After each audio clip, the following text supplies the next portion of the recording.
अब हम बात करते हैं एटमॉस्फेरिक रिफ्रैक्शन क्या होता है।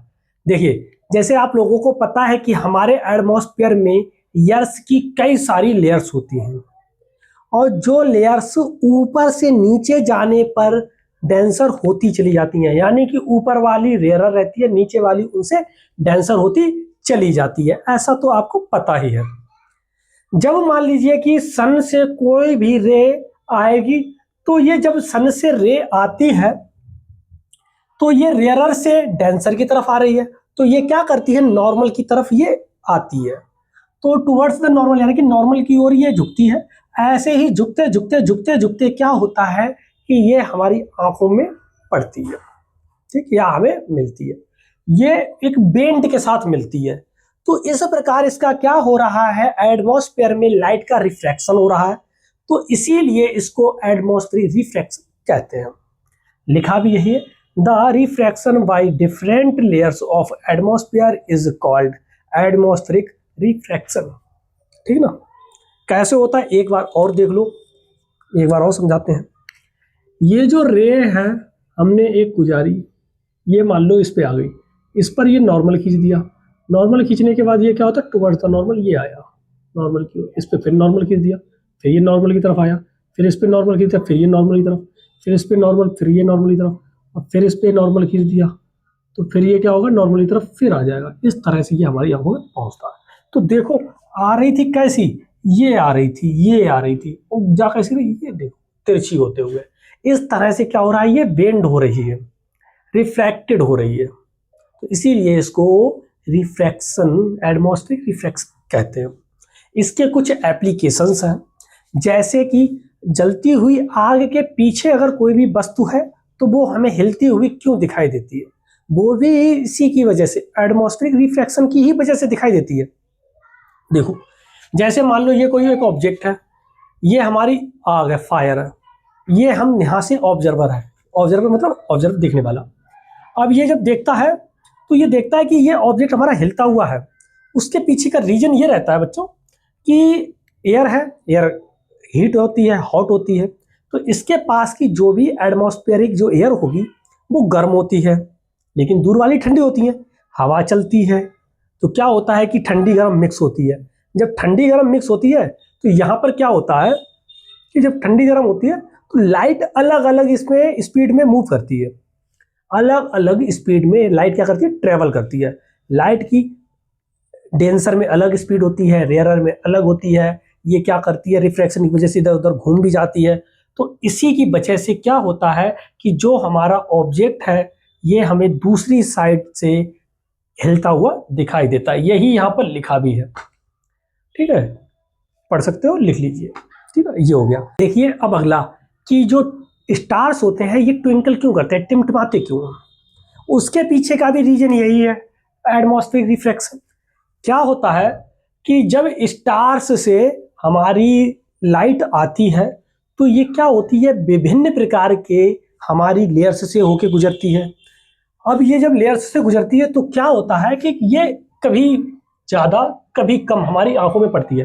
देखो जैसे कि मान लो ये लाइट आ रही है, आएगी तो यहाँ से क्या होगी, रिफ्लेक्ट होगी, रिफ्लेक्ट होती है, सॉरी रिफ्रैक्ट होती है, रिफ्लेक्ट नहीं रिफ्रैक्ट होती है, रिफ्रैक्ट होती है जब, तो ये क्या होता है कि कभी हमारी आंखों पे बहुत ज़्यादा लाइट पड़ जाती है तो हमें ये चमकदार दिखाई देता है, कभी लाइट कम पड़ती है तो ये क्या होता है, कम दिखाई देता है, यानी कि बुझा हुआ, कम दिखाई देता है। तो कभी ज़्यादा चमकदार, कभी कम चमकदार, कभी ज़्यादा चमकदार, कभी कम चमकदार, यही तो टिमटिमाना होता है। तो यही है, ये किसकी वजह से होता है, due to the atmospheric refraction की वजह से होता है।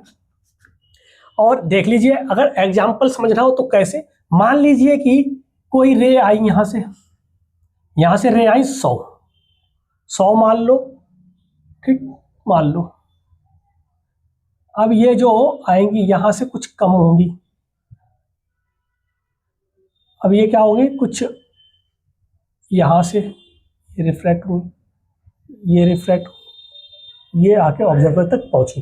तो इस तरह से क्या होता है कि ये क्या है, कम होती चली जा रही है। जैसे मान लो 100, यहाँ पर आंख में आते आते कहीं 20 बची, कभी हो सकता है ज़्यादा रिफ्रैक्ट हो गई तो 20, और अगर कम रिफ्लेक्ट हुई तो हो सकता है 80, हो सकता है कभी 50 दिखाई दें, कभी हो सकता है 20 दिखाई दें। तो क्या होता है, कभी कम कभी ज़्यादा, कभी कम कभी ज़्यादा ऐसे दिखाई देती रहती है। इसी वजह से ज़्यादा चमकदार कम चमकदार, ज़्यादा चमकदार कम चमकदार, यही तो है टिमटिमाना, वही लिखा हुआ है। तो देख लीजिए ये लिखा है continuous changing in the atmospheric cause bending, जिसकी वजह से क्या होता है, लगातार एटमॉस्फेरिक चेंज हो रहा है। एटमॉस्फेयर क्या हो रहा है, लगातार चेंज हो रहा है, हर मिलीमीटर पे चेंज हो जाता है, जिसकी वजह से क्या होता है कि जो हमारी स्टार लाइट होती है ये कैसी होती है, बेंड होने लगती है, और जिसकी वजह से जो स्टार्स होती है वो हमें ट्विंकल करते हुए दिखाई देते हैं। ठीक है, लिख सकते हो। आते हैं क्वेश्चन, इनसे ये 5 है ना, 5 में से एक आ जाता है, तो 2 हो गए हैं, तीसरा और करते हैं, उससे पहले इसको लिख लीजिए इसको। देखिए अब जो स्टार्स होते हैं ये एक्चुअल पोजीशन से हमें ऊपर दिखाई देते हैं, उसके पीछे का भी रीजन देखिए कि क्या होता है, जब स्टार्स से लाइट गुजरती है या रे गुजरती है तब ये क्या होता है कि बेंड होते हुए हमारी आंखों में पड़ती है, और जब बेंड होते हुए पड़ती है ना तो हमें ऐसा लगता है कि जो रे आ रही थी ये यहाँ से ना आके बिल्कुल एक्चुअल पोजीशन कुछ ऐसी रही होगी, यानी कि कहीं ऊपर यहाँ पर रहा होगा। तो इसीलिए क्या होता है, हमें ये ऊपर दिखाई देता है, जैसा कि यहाँ पर मैंने लिखा भी है। क्या देखिए कि light from stars went due to the atmospheric reflection so stars appear higher than their real position, यानी कि ये क्या होते हैं कि एटमॉस्फेरिक रिफ्लेक्शन की वजह से ये हमें ऊपर दिखाई देते हैं, क्योंकि क्या हो रहा है, हर बार चेंज हो रही है ना, बेंड हो रही है, हर लेयर पे क्या हो रहा है, चेंज हो रहा है, बेंड हो रहा है, यानी कि हर एक mm पे, हर एक छोटे से छोटे पे क्या हो रही है, बेंड हो रही है। ठीक है ना, तो यही है कारण। ये कर लीजिए, फिर हम बचे हुए 2 और करते हैं, कर लीजिए इसको। सन जो है वो सूर्योदय से 2 मिनट पहले और सूर्यास्त के 2 मिनट बाद तक दिखाई देता है। क्यों दिखाई देता है वो देखिए, क्या है कि जैसे मान लीजिए सन की रियल पोजीशन ये है, इससे रे गुजरी, इस तरह से ये बेंड होते होते ये यहाँ पर आके ऑब्जर्वर के पास पहुंची। जब ऑब्जर्वर ने देखा कि अगर इसको हम सीधा खींचे जाए तो ये कहीं यहाँ से आ रही होगी, यानी कि जो सन होगा एक्चुअल में हम उसे यहाँ पर दिखाई देगा, यानी कि ये जो होरिजन है इससे ऊपर इसे दिखाई देगा। तो इसीलिए क्या है कि सूर्योदय सनराइज से 2 मिनट पहले, सनसेट सूर्यास्त के बाद, ये 2 मिनट तक हमें दिखाई देता रहता है। वही यहाँ पर लिखा भी है। देखिए अब क्या है कि जो हमारा सन है ये हमें कैसा कभी कभी फ्लैटन टाइप का दिखाई देता है। ये क्यों दिखाई देता है कि जब ये एटमॉस्फेरिक रिफ्रैक्शन की वजह से इसकी जब रे आती हैं तो ये बेंड होते हुए आती हैं। तो जो रे है ना सबसे ज़्यादा बेंड होती है नीचे वाले पार्ट की, लोअर पार्ट की।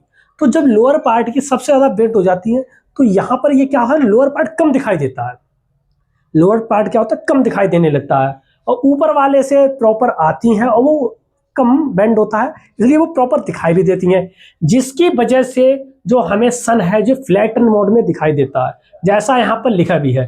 The lower part of the sun bends more than the upper part so the sun looks flatten near the horizon. ये थे इनके पांचों के पांचों एप्लीकेशन जिनको मैंने आपको कराया है।